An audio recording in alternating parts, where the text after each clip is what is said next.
అందరికీ నమస్తే. ఉమ్మడి మహబూబ్ నగర్ జిల్లా నుండి మరొక ప్రధానమైనటువంటి పార్లమెంట్ నియోజకవర్గం నాగర్ కర్నూల్ పార్లమెంట్ సెగ్మెంట్. ఇది ఎస్సీకి రిజర్వ్ చేసినటువంటి స్థానం. మొత్తం ఇక్కడ చూసుకున్నట్లయితే మనకు నాగర్ కర్నూల్ పార్లమెంట్ పరిధిలో 7 అసెంబ్లీ స్థానాలు ఉంటాయి. టోటల్ ఓట్లు చూసుకున్నట్లయితే ఇక్కడ 14,77,338 ఓట్లు టోటల్గా ఇక్కడ మనం చూసుకున్నట్లయితే గత 22-23 అసెంబ్లీ ఎన్నికలలో ఇక్కడ కాంగ్రెస్ పార్టీ 5 స్థానాలను కైవసం చేసుకుంటే బీఆర్ఎస్ పార్టీ 2 స్థానాలను గెలవడం జరిగింది.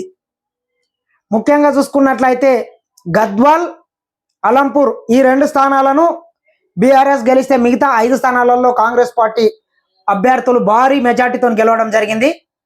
మరి మనం ఒకసారి చూసుకున్నట్లయితే నాగర్ కర్నూల్లో కాంగ్రెస్ పార్టీ అభ్యర్థికి 87,161 ఓట్లు వస్తే బీఆర్ఎస్ అభ్యర్థికి 81,913 ఓట్లు వస్తే ఇక్కడ బీజేపీ అభ్యర్థిని కూడా పెట్టలేదు గత అసెంబ్లీ ఎన్నికలలో. మరొక నియోజకవర్గం కల్వకుర్తి నుండి కాంగ్రెస్ పార్టీ 75,858 ఓట్లు కాంగ్రెస్కి వస్తే బీఆర్ఎస్కు 42,847 ఓట్లు వచ్చినాయి. బీజేపీ ఇక్కడ గట్టి పోటీచ్చింది 70,448 ఓట్లు. ఇక్కడ నుండి ఆచారి గత 3-4 ఎలక్షన్లో కూడా అతి స్వల్ప మెజార్టీతో ఓడిపోతున్నాడు.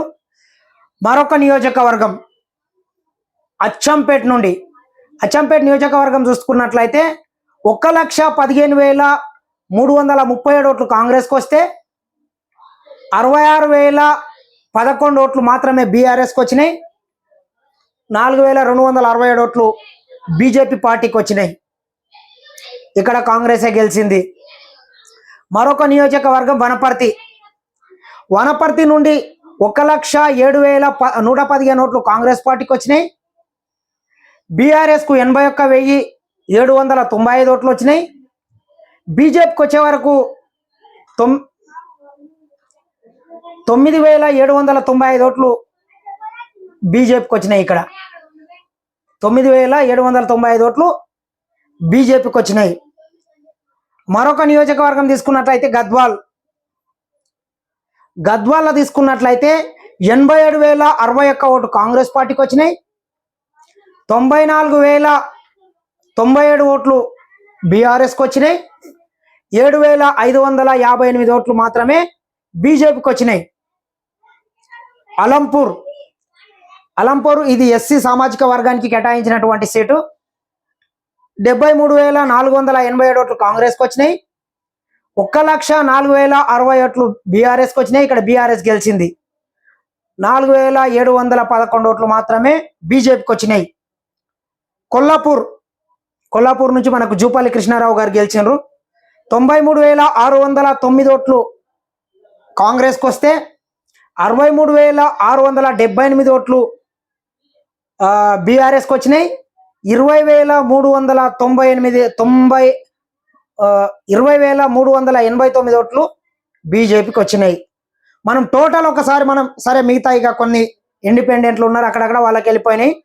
టోటల్గా చూస్తే కాంగ్రెస్ పార్టీ ఓట్లు ఈ 7 నియోజకవర్గాలలో సాధించినటువంటి ఓట్లు 6,39,628 ఓట్లు కాంగ్రెస్ పార్టీకి వస్తే 5,34,401 ఓటు బీఆర్ఎస్కి వచ్చింది.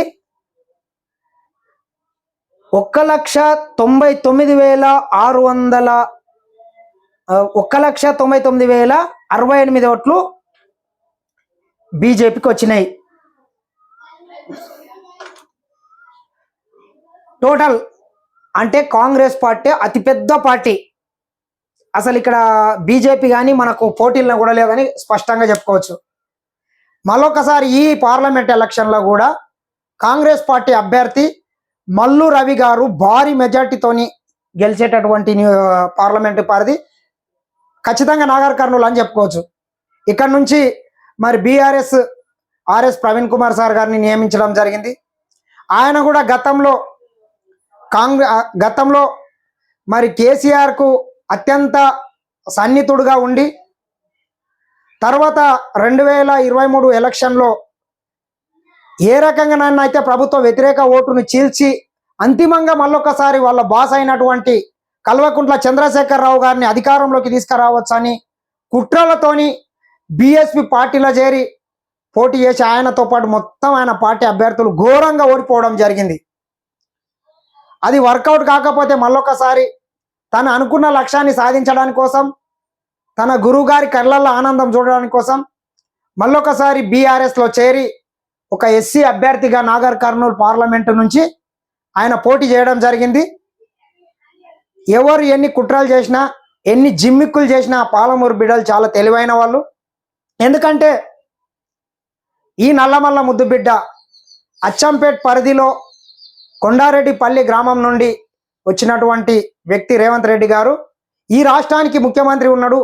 ఆయన సొంతంగా ఆయన పుట్టిన ఊరున్నటువంటి పార్లమెంట్ పరిధి ఖచ్చితంగా ఇక్కడ నుంచి భారీ మెజార్టీతో కాంగ్రెస్ పార్టీ అభ్యర్థి గెలవబోతున్నాడు. మనం చూస్తున్నాం ఈ తెలంగాణ రాష్ట్ర వ్యాప్తంగా బీజేపీ బీఆర్ఎస్ ఏ రకంగా ఒక్కటని నిరూపిస్తున్నారంటే, ఎక్కడెక్కడైతే బీఆర్ఎస్ అభ్యర్థులు వీక్ ఉంటే అక్కడ బీజేపీ కోట్లు వేయడం, బీజేపీ అభ్యర్థులు వీక్ ఉన్న దగ్గర బీఆర్ఎస్ కోట్లు వేయడం, అంతిమంగా అధికార పార్టీని దెబ్బ కొట్టాలని వీరు కుట్రలు చేస్తున్నారు. వీళ్ళు ఎన్ని కుట్రలు చేసినా, ఎన్ని కుతంత్రాలు చేసినా ఈ నాగర్ కర్నూలు బిడ్డలు, పాలమూరు బిడ్డలు చాలా తెలివైన వాళ్ళు. ఖచ్చితంగా భారీ మెజార్టీతో కాంగ్రెస్ పార్టీ అభ్యర్థిని గెలిపించడానికి సిద్ధంగా ఉన్నారు. గత అసెంబ్లీ ఎలక్షన్సే చూసినాం. గద్వాలలో యాక్చువల్గా కాంగ్రెస్ పార్టీ అభ్యర్థి గెలిచేది ఉండే. అక్కడ డీకే అరుణమ్మ వాళ్ళ సొంత బంధువుని నిలబెట్టి ఆ ఓట్లని మొత్తం బీఆర్ఎస్కు తరలించి అంతిమంగా కాంగ్రెస్ పార్టీ అభ్యర్థిని ఓడగొట్టడం జరిగింది. ఈ రకంగానే చూసుకున్నట్లు పోతే తెలంగాణ రాష్ట్ర వ్యాప్తంగా పార్లమెంట్ ఎన్నికలలో కూడా వాళ్ళిద్దరూ బయట ఏదో నటిస్తున్నారు, కానీ ఇద్దరు దొంగలే, ఇద్దరు దొందే.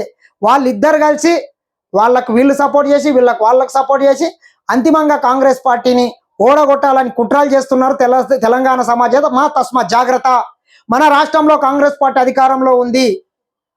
మన సభ్యుడు కూడా కాంగ్రెస్ పార్టీ అభ్యర్థి అయి ఉంటే గెలిస్తే ఖచ్చితంగా ఎమ్మెల్యే అభ్యర్థులు లేని దగ్గర ఎంపీలు కూడా ముఖ్యమంత్రి రేవంత్ రెడ్డి గారితో మాట్లాడి ఆ పార్లమెంటు పరిధిలో ఉన్నటువంటి వివిధ నియోజకవర్గాలకు కూడా భారీగా నిధులు తీసుకొచ్చి అభివృద్ధి చేయడానికి అడగడానికి హక్కు ఉంటుంది. కాబట్టి మీరు మాయ మాటలు నమ్మకుండా ఖచ్చితంగా కాంగ్రెస్ పార్టీ అభ్యర్థులని భారీ మెజార్టీతో గెలిపించాలని మరొకసారి కోరుకుంటున్నాం. కొంత దొంగ సర్వేలు చేస్తున్నారు, లంగ సర్వేలు చేస్తున్నారు. ఎవడు ఎన్ని సర్వేలు చేసినా ఎవరు నమ్మకండి. అవి వాళ్ళు పేడ్ ఆర్టిస్టులు. చూసిన మొన్ననే రవిప్రకాష్ గారు అన్ని లంగ సర్వేలు చేసిండు. తెలంగాణ రాష్ట్రంలో బీజేపీ 8 పార్లమెంటు స్థానాల్లో గెలుస్తుంది అని చెప్తున్నాడు. వాని బొంద గెలుస్తుంది. 3-4 స్థానాలను మించి గెలిచే అవకాశం ఒక్కట్లేదు. 100% ఏదన్నా ఒక స్థానం బీజేపీ గెలుస్తుంది అంటే ఒక్క స్థానం కూడా వాళ్ళకి చెప్పుకోవడానికి లేదు. కావున తస్మా జాగ్రత్త. ఈ మోడీ నియంతృత్వాన్ని తలలు వంచాలంటే ఖచ్చితంగా రాబోయే ఎన్నికలలో అన్ని పార్లమెంట్ అభ్యర్థి స్థానాలలో కాంగ్రెస్ పార్టీని భారీ మెజార్టీతో గెలిపించాలి. ఈ 10 సంవత్సరాలలో నరేంద్ర మోడీ బీజేపీ ప్రభుత్వం ఉంది. తెలంగాణ రాష్ట్రానికి ఏం ఒలగబెట్టింది, ఏం ఉద్ధరించిండ్రు? ధరలు పెరిగినాయి, నిత్యావసరాలు పెరిగినాయి, పెట్రోల్ పెరిగింది, డీజిల్ పెరిగింది, వంట గ్యాస్ పెరిగింది. మరి ఏం ముఖం పెట్టుకొని మరి తెలంగాణ రాష్ట్రానికి ఏమి ఇచ్చిండ్రు అని ఏం ముఖం పెట్టుకొని ఓట్లు అడుగుతారో మీరు ఒకసారి ఆలోచన చేయండి. మతం మనకేం భూమి పెట్టదు. కులాల మధ్యన, మతాల మధ్యన కుంపట్లు పెట్టి మరొకసారి బీజేపీ వాళ్ళు రాజకీయాలు చేయాలని చూస్తున్నారు. వీళ్ళ కుట్రలన్నింటినీ తిప్పి కొట్టాల్సిన అవసరం ఎంతైనా ఉంది. తస్మా జాగ్రత్త తెలంగాణ సమాజమా. ఈ దక్షిణ భారతదేశంలో బీజేపీకి తావు లేదు. తెలంగాణ గడ్డ మీద బీజేపీని తరిమి కొట్టాలని మరొకసారి తెలంగాణ సమాజాన్ని కోరుకోవడం జరుగుతుంది.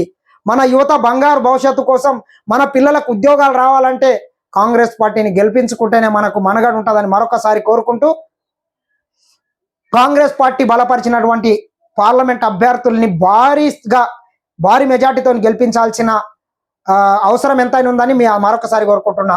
నమస్తే, ధన్యవాదాలు. మరొక పార్లమెంట్ స్థానంతో మీ ముందుకు వస్తా సాయంత్రం.